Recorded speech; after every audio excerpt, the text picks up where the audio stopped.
Okay, and just so to clarify, right, you use the word patients, but you're not a doctor, you're not a healthcare provider, and yet you're seeing this sort of a symptom relief in maybe an average user who's not so sick that they need to go running to the gastroenterologist because of blood in the stools or pain or fever. We're not talking about that box of people.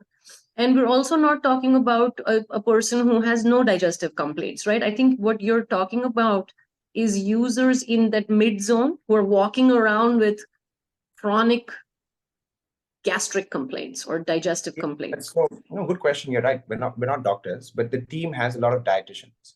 And what we've noticed in this space is people rarely come with one complaint. It's a lot. So even if you're offering a supplement or a product to help them with a certain issue, they'll usually have more questions. Or kya karu, right? And then you can't let that customer be there because they've just built trust with you. They're trusting what you do. And so you need to provide an additional layer of support. And that's what we do through a team of registered dietitians Mm. that have a lot of experience with the customer. But I'll just quickly take a moment to address what you asked. You're right. We look at the market in three segments.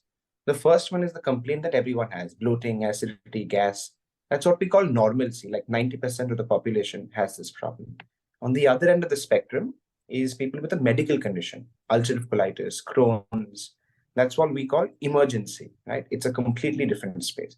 What we address is the middle. This is what we call urgency. This is someone who has GI discomfort that affects them on a daily basis. So running to the bathroom 5 times a day, I can't focus at work. Have so Right. much gas, I feel embarrassed to wear the clothes I like. I don't engage in social settings. Now, from a medical standpoint, you would categorize a lot of this as IBS, but a lot of this remains uncategorized and the customer remains extremely confused. So our effort as a company is, okay, can we jump in and help this particular segment and see how far we can take them in terms of support and relief?